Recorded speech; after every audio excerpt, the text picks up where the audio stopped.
Tu peux manger dans la voiture, Miguel. La table est pleine, m'a dit ma mère, Dolores, sans même lever les yeux de l'assiette de saumon qu'elle était en train de servir. Je me tenais à l'entrée de la salle à manger de la maison de mes parents à Sacramento, tenant un bouquet de lys blanc pour la fête des mères et une tarte au citron que j'avais préparée tôt le matin. Le parfum sucré du dessert contrastait cruellement avec le ton glacial de sa voix. Autour de la table en acajou poli, 10 personnes étaient déjà installées dans leurs chaises rembourrées de velours bleu marine. Ma sœur aînée, Sophia, occupait la place d'honneur à la droite de mon père, gesticulant avec enthousiasme tandis qu'elle racontait sa nouvelle promotion au poste de directrice marketing de la plus grande entreprise de technologie éducative de la côte ouest. Ses cheveux blonds parfaitement ondulés brillaient sous la lumière du lustre en cristal, et la robe Chanel rose qu'elle portait coûtait probablement plus cher que 3 mois de loyer. Son mari David, un chirurgien plasticien réputé, approuvait chacun de ses mots, tandis que leurs 2 jeunes enfants, Emma et Lucas, jouaient tranquillement avec leurs tablettes pour enfants, assis dans des chaises spécialement adaptées. Lorraine, ma petite sœur de 28 ans, était à gauche de ma mère avec son fiancé Marcus, un avocat d'affaires qu'elle avait rencontré lors d'un événement caritatif. Mes oncles Roberto et ma tante Carmen complétaient la table avec leur propre place réservée, elle portant un collier de perles que j'ai reconnu comme étant l'héritage de notre grand-mère.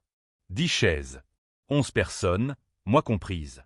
La table était impeccablement dressée avec la porcelaine fine que ma mère gardait pour les occasions spéciales. Chaque place était pourvue de 2 verres en cristal, de couverts en argent poli et de serviettes en lin pliées en forme de rose. Au centre de la table, un arrangement sophistiqué de roses roses et de lys blanc contrastait avec de grands chandeliers en argent qui créaient une atmosphère élégante et chaleureuse. Pour tout le monde, sauf pour moi. « Mais maman, » murmura Lorraine, l'air sincèrement gêné, « on peut sûrement ajouter une chaise. » Sophia éclata d'un rire cristallin, celui qu'elle avait toujours lorsqu'elle s'apprêtait à dire quelque chose de cruel. « Je t'en prie, Lorraine. Regarde-le. » Elle me désigna comme si j'étais un objet encombrant qui était apparu à l'improviste. Miguel est toujours mal à l'aise lors des réunions de famille. Tu te souviens de Noël dernier? Il est resté tout le temps sur son téléphone, il n'a presque parlé à personne. Je m'appelle Miguel Santos, j'ai 32 ans, je suis l'architecte spécialisé dans la durabilité urbaine, et en ce moment, j'ai l'impression d'avoir à nouveau 12 ans, d'être exclu de la table du dîner parce que les adultes ont des choses importantes à discuter. Au cours des 2 dernières années, mon entreprise d'architecture durable avait conçu 3 complexes résidentiels qui étaient devenus une référence nationale en matière d'efficacité énergétique. J'avais été invité à donner des conférences dans 2 universités sur le design éco-responsable et j'avais reçu une mention honorable de l'American Institute of Architects. Je venais de signer un contrat pour concevoir un centre communautaire qui serait entièrement alimenté par l'énergie solaire. Mais ici, dans cette salle à manger, je n'étais que Miguel, le fils du milieu qui n'avait jamais réussi à s'installer. Mais cette fois-ci, c'était différent. Cette fois-ci, j'étais prêt. L'odeur du saumon grillé se mêlait au parfum des roses qui décoraient la table, créant une atmosphère festive qui contrastait cruellement avec ma position de paria de la famille. J'ai observé chaque visage autour de la table. Mon père, le docteur Eduardo Santos, cardiologue respecté à l'hôpital Merci Général, évitait mon regard tout en découpant méticuleusement son poisson. Ses mains, qui sauvaient des vies tous les jours, tremblaient légèrement tandis qu'il maniait sa fourchette.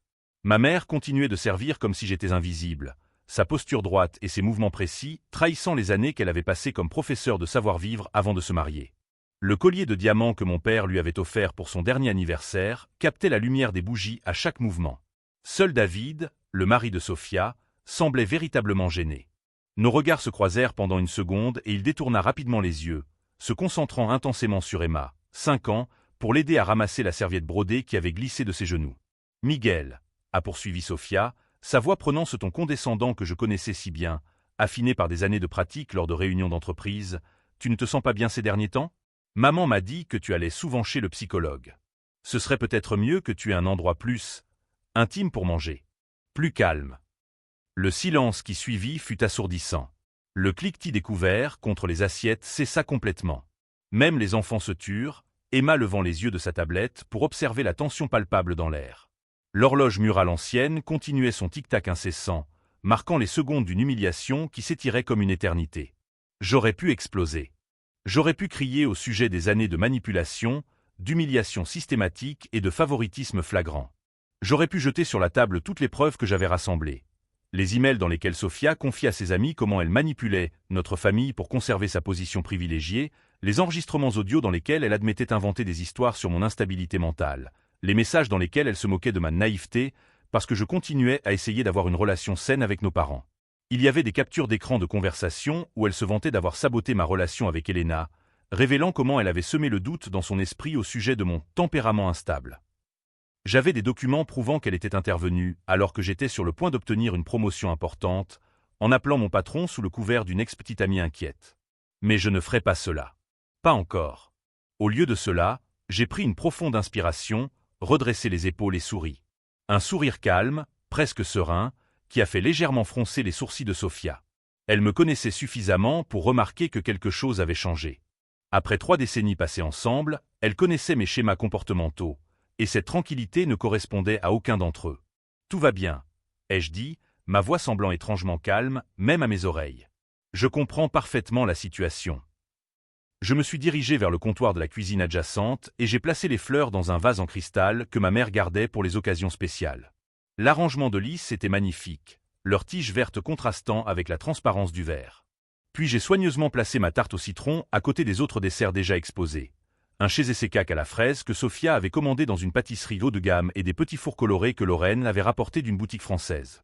Je suis ensuite retourné dans la salle à manger et j'ai remis à ma mère une élégante enveloppe de couleur crème, avec mon nom gravé en lettres dorées dans le coin supérieur gauche.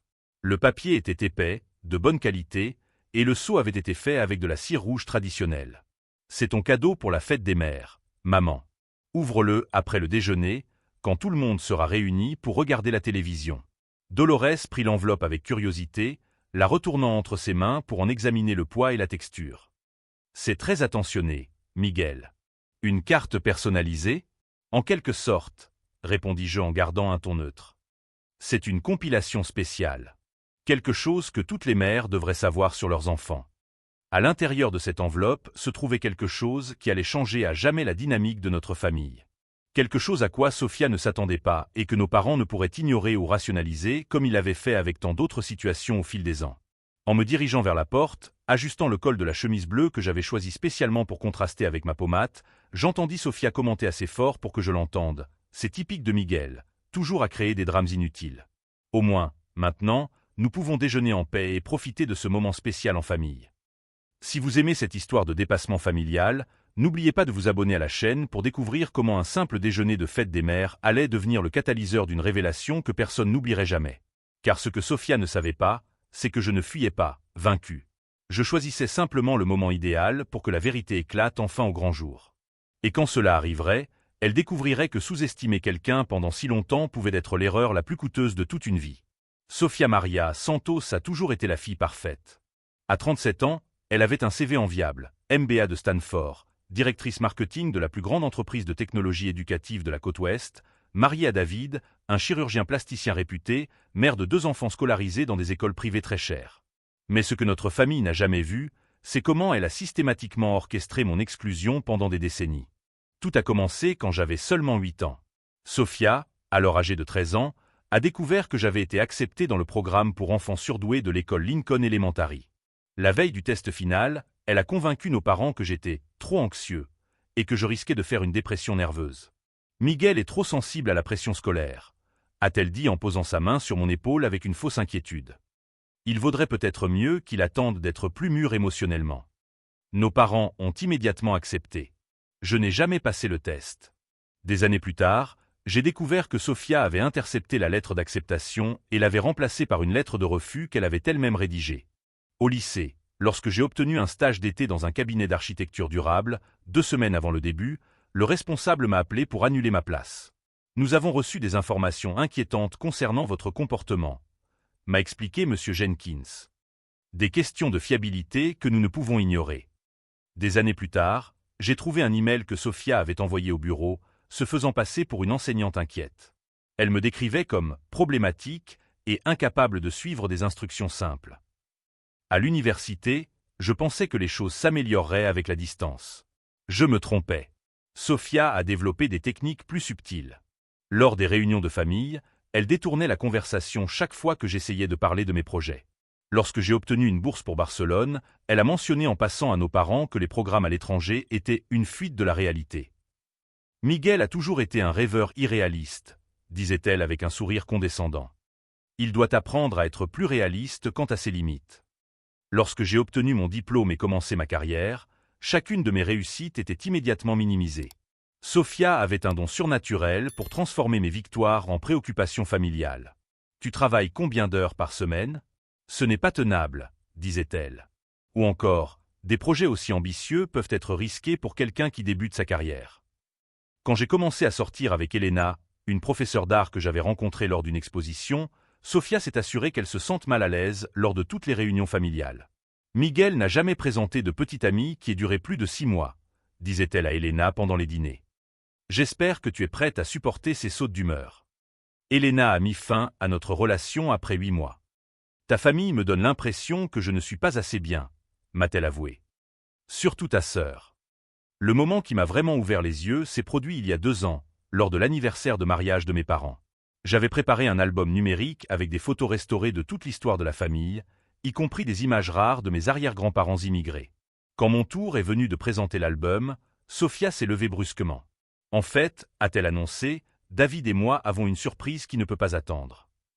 Elle m'a révélé qu'elle était enceinte de notre 2e enfant. Le timing n'était pas une coïncidence. Elle était au courant de ma présentation depuis des semaines. Mon cadeau a été oublié dans l'euphorie de la grossesse. Plus tard, Sophia a fait remarquer à voix haute, Miguel essaie toujours d'être le centre d'attention lors des moments importants de la vie des autres. C'est ce soir-là que j'ai pris une décision qui allait tout changer. J'ai commencé à tout documenter. J'ai installé des applications d'enregistrement sur mon téléphone. J'ai commencé à faire des captures d'écran de conversations familiales. J'ai enregistré des emails et des messages dans lesquels Sophia parlait de moi à d'autres membres de la famille. Ce que j'ai découvert était encore plus troublant que je ne l'avais imaginé. Dans un groupe WhatsApp avec nos cousines, elle avait écrit « Je m'inquiète pour Miguel. Il semble déconnecté de la réalité. Hier, il parlait de révolutionner l'architecture comme s'il allait sauver le monde à lui tout seul. » Mais la découverte la plus bouleversante est venue lorsque j'ai réussi à accéder à sa messagerie électronique. J'ai trouvé une correspondance avec Elena, mon ex-petite amie. 2 semaines avant notre rupture, Sophia avait contacté Elena directement, feignant une inquiétude fraternelle. Elle décrivait des comportements inquiétants et des tendances manipulatrices que notre famille avait appris à gérer. L'email se terminait ainsi. Je voulais juste que tu saches que nous sommes là si tu as besoin de parler des difficultés que tu rencontres dans ta relation avec Miguel. À ce moment-là, en lisant les preuves de l'étendue de la manipulation de Sophia, j'ai enfin compris toute la vérité. Elle n'était pas seulement compétitive. C'était une sociopathe fonctionnelle qui avait fait de la destruction de ma réputation un projet à long terme. Et maintenant, 2 ans après avoir découvert tout cela, j'étais prêt à lui faire assumer les conséquences de chacun de ses mensonges. L'enveloppe que j'ai remise à ma mère contenait non seulement des preuves de ses manipulations, mais aussi quelque chose de bien plus dévastateur. Quelque chose qui prouverait que ses actions n'étaient pas seulement cruelles, mais aussi illégales. Car Sophia avait commis une erreur fondamentale. Elle avait trop documenté ses propres tromperies. Et lorsque ma famille découvrirait l'étendue réelle de sa manipulation, elle ne pourrait ni expliquer ni échapper à la tempête qui s'apprêtait à s'abattre sur sa vie parfaite. Au cours des 6 mois qui ont suivi la découverte des emails de Sophia, la situation à la maison s'est considérablement détériorée. Elle avait remarqué un changement dans mon comportement et avait intensifié ses attaques, telle une bête blessée qui devient plus dangereuse lorsqu'elle est acculée. Le coup de grâce a été porté lors du 60e anniversaire de notre mère, en janvier dernier. J'avais passé des semaines à organiser une fête surprise dans son restaurant préféré, la Casa Bella, un établissement italien intimiste où nous célébrions les occasions spéciales depuis mon enfance. J'avais réservé la salle privée, composé un menu personnalisé avec ses plats préférés et coordonné avec Lorraine pour faire venir des membres de la famille qui habitaient dans d'autres villes. 2 semaines avant la fête, Sophia a appelé pour invoquer une urgence familiale. « Miguel, nous devons parler de la fête de maman », m'a-t-elle dit, la voix chargée d'une fausse inquiétude. « Lorraine m'a parlé de tes projets et, honnêtement, je suis inquiète. » « Inquiète à propos de quoi ? Ai-je demandé, devinant déjà où la conversation allait nous mener. « Eh bien, tu sais comment maman est anxieuse face aux changements de dernière minute. Et les surprises peuvent être stressantes pour les personnes de son âge. De plus, Casa Bella peut être très bruyant pour une célébration intime. » Elle avait développé une stratégie plus sophistiquée au fil des ans. Elle n'attaquait jamais directement mes idées, mais semait le doute sous couvert de soucis familial. Je pensais qu'on pourrait faire quelque chose de plus simple et de plus contrôlé à la maison, a-t-elle poursuivi. David pourrait préparer son saumon spécial, et je m'occuperais de la décoration. Quelque chose qui correspondrait mieux à sa personnalité. 3 jours plus tard, ma mère m'a appelé. « Miguel, mon chéri, Sophia m'a parlé de la fête que tu organises. C'est très attentionné, Mais je pense que je préfère quelque chose de plus intime cette année. Ça te dérange si on fait ça à la maison? Je savais exactement ce qui s'était passé. Sophia avait passé des jours à convaincre notre mère qu'une fête surprise serait trop intense et que j'étais insensible à ses besoins. J'ai annulé les réservations, perdu la compte et regardé Sophia recevoir tous les honneurs pour avoir organisé une fête parfaite et respectueuse chez nos parents. Pendant la fête à la maison, en écoutant notre mère louer le bon sens de Sophia et sa capacité à vraiment comprendre ce qui était important, j'ai senti quelque chose se briser en moi. Ce n'était pas seulement de la colère. C'était une lucidité froide et calculée. Ce soir-là, en rentrant chez moi à Auckland, j'ai pris une décision qui allait tout changer. J'allais cesser d'être un participant passif dans ce jeu malsain. J'ai commencé à faire des recherches méthodiques sur la manipulation psychologique et le narcissisme familial. J'ai lu des livres sur la documentation des abus émotionnels, j'ai consulté 3 avocats différents sur la diffamation et l'ingérence dans les relations personnelles et professionnelles. Mais la découverte la plus importante m'est venue par le biais d'un contact inattendu. Elena, mon ex-petite amie, m'a appelé en mars, 8 mois après notre rupture. « Miguel, je sais que cela peut te paraître étrange, mais j'ai besoin de te dire quelque chose. » m'a-t-elle dit d'une voix hésitante. J'ai commencé une thérapie après notre rupture, pour essayer de comprendre pourquoi je me sentais toujours si peu en sécurité avec ta famille. Mon cœur s'est emballé. Que as-tu découvert? Ma thérapeute m'a aidé à identifier des schémas de manipulation psychologique. Et quand je lui ai décrit mes interactions avec ta sœur, Miguel, ce qu'elle me faisait subir était de la violence psychologique systématique. Elena m'a raconté qu'elle avait conservé tous les messages que Sophia lui avait envoyés pendant notre relation. Des messages que je n'avais jamais vus, dans lesquels ma sœur sapait systématiquement notre relation. Elle m'envoyait des articles sur les signes d'une relation problématique et ajoutait toujours de petits commentaires comme « ça m'a fait penser à vous ». Elle m'envoyait des liens vers des architectes qui avaient échoué dans de grands projets, en disant qu'elle était inquiète des attentes irréalistes que tu avais. Le schéma était encore plus sinistre que je ne l'imaginais. Sophia ne se contentait pas de manipuler notre famille, elle infectait activement mes relations amoureuses comme un virus. Il y a un message en particulier que tu dois voir, a poursuivi Elena. Elle me l'a envoyé après ce dîner où tu as mentionné que tu pensais qu'on devrait emménager ensemble. Le message qu'Elena m'a montré était dévastateur. Elena, en tant que personne qui aime Miguel, je me sens obligé d'être honnête au sujet de certains schémas que j'ai remarqués. Il a toujours eu du mal à s'engager à long terme. As-tu remarqué qu'il change de travail tous les 2 ans? Notre famille a appris à ne pas prendre trop au sérieux ses projets d'avenir. Je ne veux pas que tu souffres si tu t'investis trop émotionnellement. Chaque ligne avait été soigneusement construite pour semer des doutes précis. Sophia avait fait des recherches sur notre relation, identifié nos vulnérabilités et attaqué avec précision. Mais Elena avait gardé plus que des messages. Elle avait secrètement enregistré certaines conversations téléphoniques après avoir remarqué des incohérences dans les récits de Sophia. « Écoute ça », m'a-t-elle dit en mettant l'appel en haut-parle. La voix de Sophia était claire. « Écoute, Elena, je t'aime bien, mais Miguel a des problèmes de colère que notre famille essaie de gérer discrètement.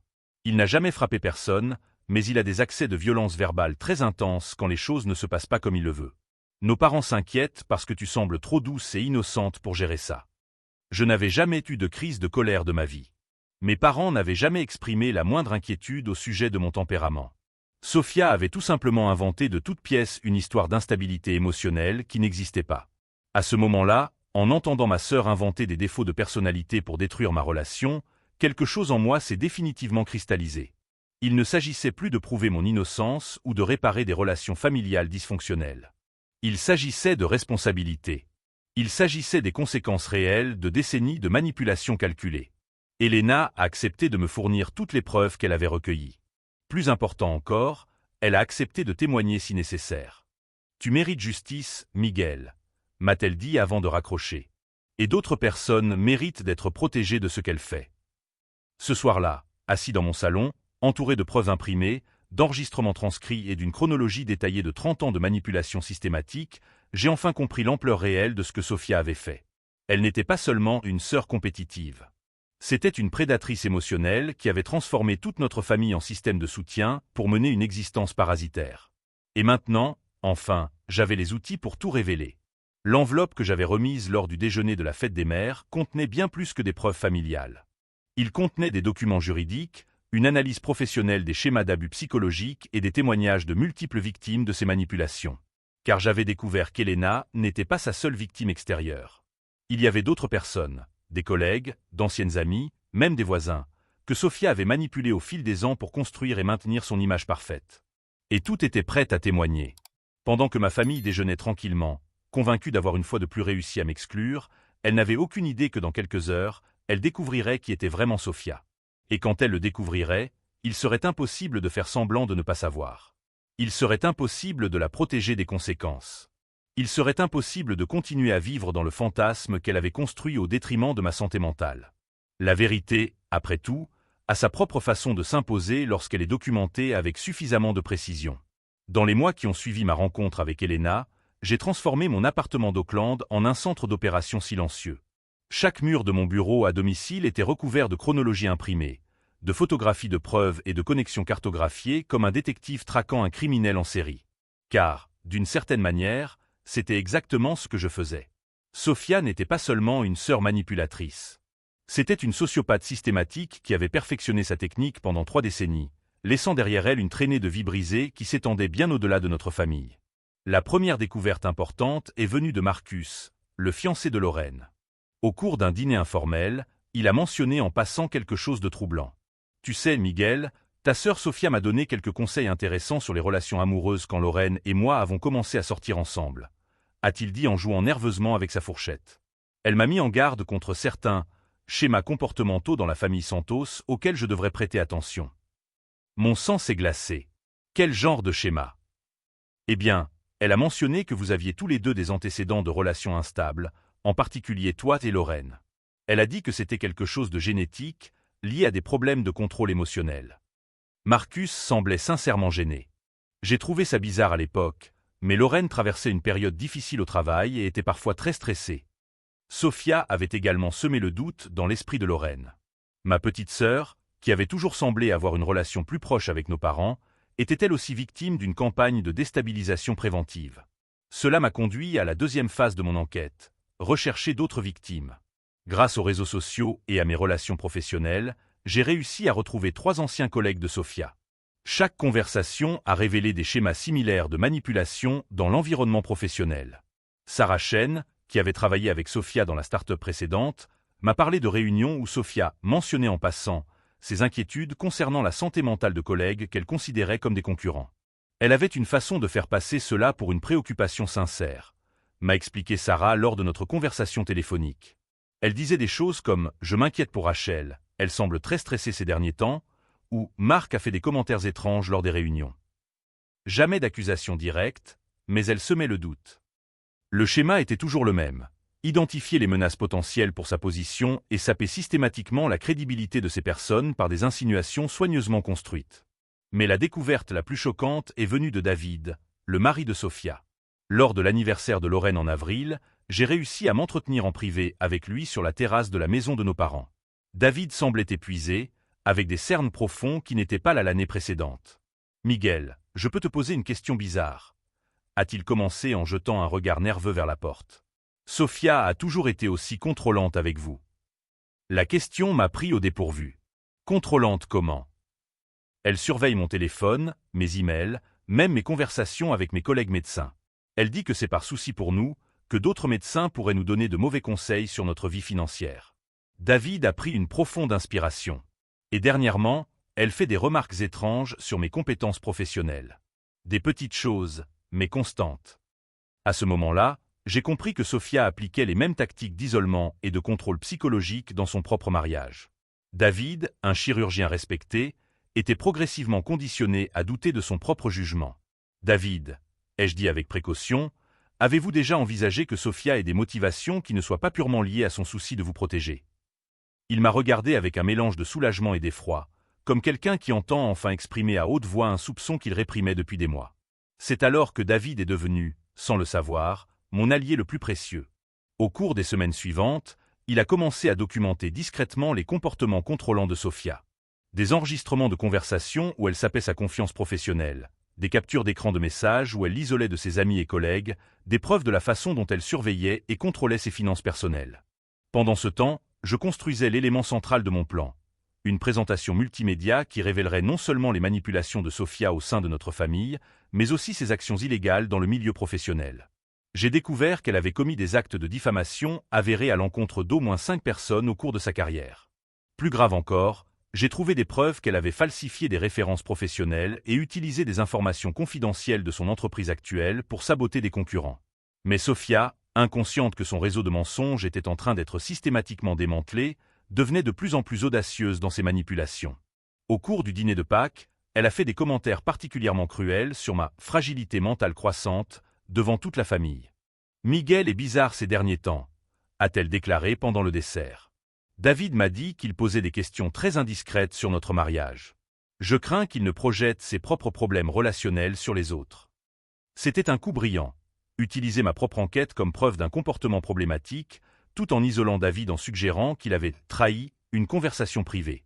Mais cette fois, j'étais prêt. « C'est intéressant, Sophia, » ai-je répondu calmement. « As-tu une théorie sur les raisons pour lesquelles je poserais des questions sur les relations ? Peut-être parce que j'ai observé des schémas spécifiques ?» Elle fronça légèrement les sourcils, détectant quelque chose de différent dans mon ton. « Des schémas. » « Oui. Des schémas comportementaux qui affectent plusieurs personnes au fil du temps. » Je souris sereinement. « Mais ne t'inquiète pas. Bientôt, toute la famille aura l'occasion d'observer ces schémas également. » C'était la première fois que je voyais une lueur d'inquiétude sincère dans les yeux de Sophia. Elle savait que quelque chose avait changé, mais elle ne savait pas exactement quoi. Après ce dîner, j'ai intensifié mes derniers préparatifs. Si vous suivez cette aventure familiale, n'oubliez pas de vous abonner à la chaîne, car ce qui allait se passer le jour de la fête des mères allait changer à jamais non seulement notre famille, mais aussi la vie de toutes les personnes que Sophia avait manipulées au fil des ans. L'enveloppe que j'avais remise à Sophia lors du déjeuner ne contenait pas seulement des preuves familiales. Elle contenait des documents juridiques préparés par 3 avocats différents, analysant les implications criminelles des actions de Sophia. Elle contenait les témoignages écrits de cette victime de ces manipulations. Et elle contenait quelque chose à laquelle elle ne s'attendait pas, une offre de choix. Car j'ai découvert que la véritable vengeance ne consiste pas simplement à détruire quelqu'un. C'est de lui donner la possibilité de choisir qui il veut vraiment être lorsqu'il est confronté à la vérité absolue sur ses actes. Et si Sophia choisissait de continuer à nier et à manipuler malgré des preuves irréfutables, les conséquences avaient déjà été soigneusement orchestrées pour suivre automatiquement. Le système judiciaire était déjà en marche. Les ressources humaines de son entreprise avaient déjà reçu des documents anonymes. Des journalistes spécialisés dans les crimes d'entreprise avaient déjà des copies des preuves. Pendant que ma famille déjeunait, convaincue d'avoir réussi une fois de plus à m'exclure, elle ne savait pas que dans quelques heures, elle serait au cœur d'une révélation qui redéfinirait complètement sa compréhension de qui était vraiment Sophia Maria Santos. Et lorsque l'enveloppe serait ouverte, il ne pourrait plus prétendre ignorer la vérité. 45 minutes après avoir quitté la maison de mes parents, j'étais assis au Starbucks du coin, regardant mon téléphone sonner sans discontinuer. Des appels de Lorraine, de ma mère, même de David. Mais pas de Sophia. Elle était trop occupée à limiter les dégâts. L'enveloppe avait été ouverte à 15h15 précise, pendant le dessert. Je le savais parce que j'avais installé une application de suivi discrète sur le téléphone de ma mère quelques semaines auparavant, lorsqu'elle m'avait demandé de l'aider à optimiser la vitesse de son appareil. Le premier appel est venu de Lorraine, la voix brisée par le choc. « Miguel, qu'y a-t-il dans cette enveloppe ?» Maman s'est évanouie. Sophia crie que tout est un mensonge et David. David a pris les enfants et est parti. « Tout est vrai, Lorraine, » ai-je répondu calmement. Chaque page, chaque capture d'écran, chaque enregistrement. Mais Miguel, certaines de ces choses, elles datent de notre enfance. Comment as-tu trouvé des preuves aussi anciennes? Parce que je n'ai jamais cessé de tout documenter. Et parce que Sophia n'a jamais cessé de mentir. Le contenu de l'enveloppe était stratégiquement organisé en 3 sections. Preuves familiales, crimes professionnels et conséquences juridiques. La première section contenait des chronologies détaillées de la manipulation familiale, y compris les messages dans lesquels Sophia se vantait d'avoir saboté mes relations. Il y avait des captures d'écran de conversations où elle admettait avoir inventé des histoires sur mon instabilité mentale. Et, plus dévastateur encore, l'enregistrement qu'Elena avait secrètement fait d'un appel téléphonique où Sophia décrivait en détail comment elle gérait la perception que la famille avait de moi. Mais c'était la deuxième partie qui allait vraiment détruire sa vie. Au cours de mes mois d'enquête, j'avais découvert que Sophia avait commis de multiples crimes en entreprise. Elle avait falsifié des références professionnelles pour obtenir son poste actuel, en utilisant des informations confidentielles provenant d'anciens emplois. Plus grave encore, j'avais trouvé des preuves qu'elle avait utilisé des données confidentielles de l'entreprise pour saboter des concurrents, une infraction fédérale passible de plusieurs années de prison. La troisième partie était mon chef-d'œuvre, les conséquences déjà en cours. Car je ne m'étais pas contenté de rassembler des preuves. J'avais mis en place un système complet de responsabilisation. Des copies de la documentation avaient déjà été envoyées au service des ressources humaines de l'entreprise de Sofia, à la commission des valeurs mobilières en raison des violations éthiques et à 3 journalistes spécialisés dans les crimes d'entreprise. Le dossier avait également été remis à un avocat spécialisé dans la diffamation, représentant Elena et 2 autres victimes de ces manipulations. Lorsque mon téléphone a sonné à nouveau, c'était un numéro que je ne reconnaissais pas. Miguel Santos. La voix était professionnelle, maîtrisée. Oui. Ici Rebecca Martinez, du cabinet d'avocats Chen et Associates. Votre sœur vient de nous engager pour la représenter dans une affaire urgente liée à des allégations familiales. J'ai souri. Sofia passait en mode gestion de crise, exactement comme je l'avais prévu. Elle souhaite organiser une réunion, demandai-je. En fait, elle aimerait vous parler directement. Êtes-vous disposé à la rencontrer aujourd'hui? Bien sûr. Disons à l'hôtel Fairmont, dans le hall principal, dans 1 heure. Sofia avait choisi le Fairmont parce que c'était un endroit suffisamment public pour éviter une scène, mais suffisamment privé pour une conversation sérieuse. C'était exactement le genre de calcul que j'attendais d'elle. Je suis arrivé 15 minutes plus tôt et j'ai choisi un fauteuil stratégique avec une vue dégagée sur toutes les entrées. Lorsque Sofia est apparue, elle était visiblement bouleversée. Ses cheveux parfaitement coiffés montraient des signes qu'elle les avait passés nerveusement dans ses mains, et son maquillage était légèrement estompé. Pour la première fois en 3 décennies, Sofia Santos n'était pas en contrôle. « Miguel », dit-elle en s'asseyant dans le fauteuil en face de moi. « Il faut qu'on parle. » « À propos de quoi, Sofia? De tes 3 décennies de manipulation systématique? De la façon dont tu as détruit mes relations?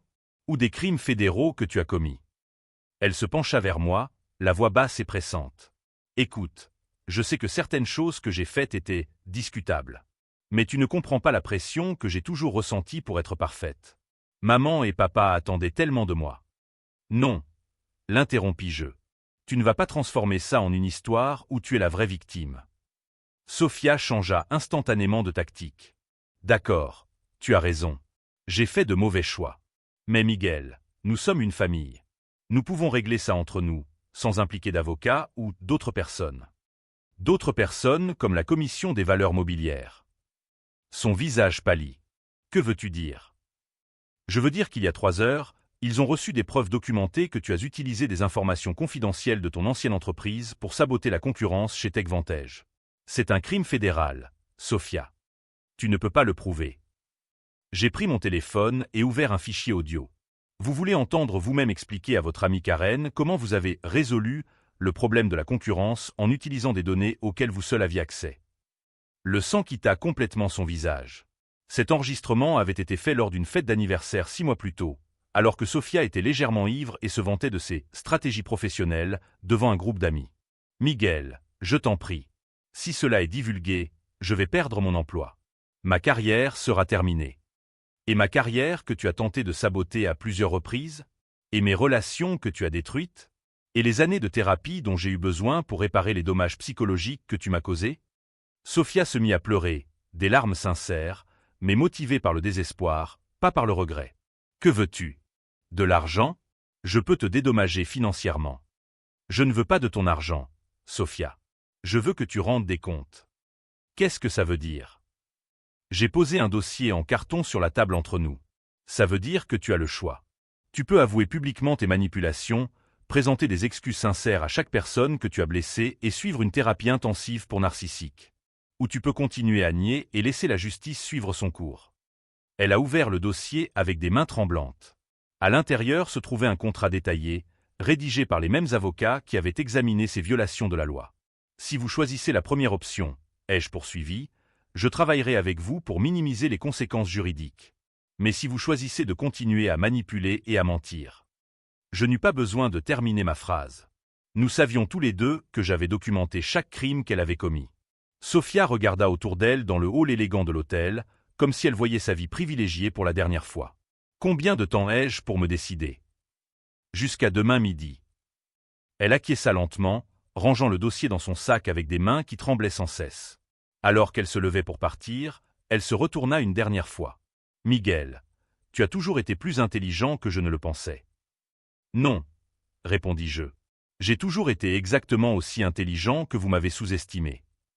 Lorsque Sophia quitta l'hôtel, marchant les épaules voûtées pour la première fois depuis aussi longtemps que je me souvienne, je ressentis quelque chose d'inattendu. Ce n'était pas une satisfaction vindicative ou une joie cruelle. C'était un soulagement profond et libérateur. Pour la première fois de ma vie d'adulte, j'avais réussi à établir des conséquences réelles pour le comportement de Sophia. Et demain, lorsqu'elle prendrait sa décision, nous découvririons si 3 décennies de manipulation avaient complètement détruit sa capacité à assumer véritablement ses responsabilités. Mais d'une chose j'étais sûr, quel que soit son choix, je ne serai plus jamais la victime passive de la manipulation de quiconque.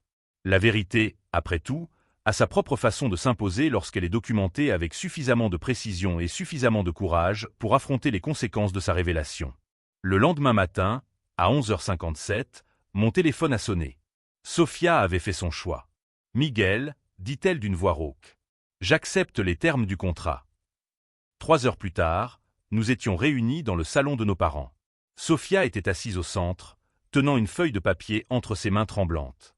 Son visage était bouffi, sans maquillage, une version d'elle-même que nous n'avions pas vue depuis des décennies. « J'ai manipulé notre famille pendant plus de 30 ans, a-t-elle commencé, la voix brisée.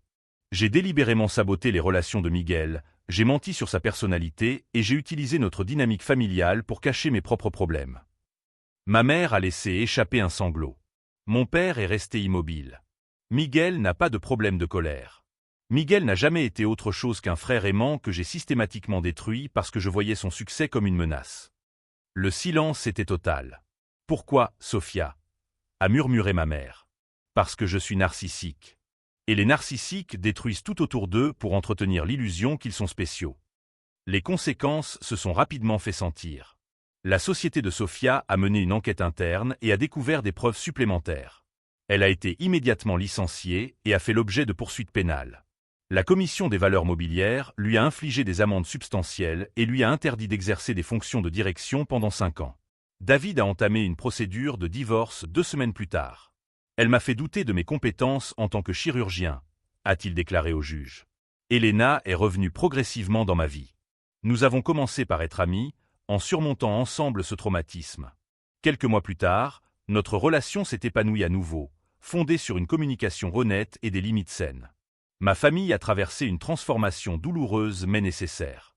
Mes parents ont commencé une thérapie de couple. Lorraine est devenue une alliée féroce, m'appelant souvent pour s'assurer que je ne me sente plus jamais invisible. « Je suis désolé de ne jamais m'en être rendu compte », m'a-t-elle dit. « Cela n'excuse pas le fait que je ne t'ai jamais remis en question lorsque tu étais traité différemment. » 18 mois plus tard, j'ai reçu une lettre de Sophia depuis l'Oregon. J'ai terminé une année de thérapie intensive pour troubles de la personnalité narcissique. Pour la première fois, je comprends vraiment ce que j'ai fait. Ton courage m'a forcé à affronter qui j'étais vraiment. La transformation la plus profonde s'est produite en moi. J'ai appris que fixer des conséquences pour des comportements abusifs n'est pas de la vengeance, mais de la responsabilité. Protéger sa santé mentale, c'est de l'amour-propre, pas de l'égoïsme. Aujourd'hui, je travaille comme consultant pour des familles confrontées à des dynamiques similaires. La différence entre la vengeance et la responsabilité, dis-je souvent, c'est que la vengeance cherche à détruire, tandis que la responsabilité cherche à corriger. 3 ans après ce déjeuner où l'on m'avait suggéré de manger dans la voiture, j'ai organisé ma propre fête des mères. Elena et moi nous étions mariés et attendions notre premier enfant. La table était dressée pour 12 personnes. Mes parents réconciliés, Lorraine et Marcus, David et les enfants, des amis qui étaient devenus ma famille de cœur. Il y avait une chaise vide, volontairement, non par exclusion, mais par espoir. Sophia n'était pas encore prête, mais la porte restait ouverte. Pendant le dîner, j'ai observé les conversations s'écouler naturellement. Lorraine riait d'une blague de Marcus. Mon père aidait Emma à couper son saumon.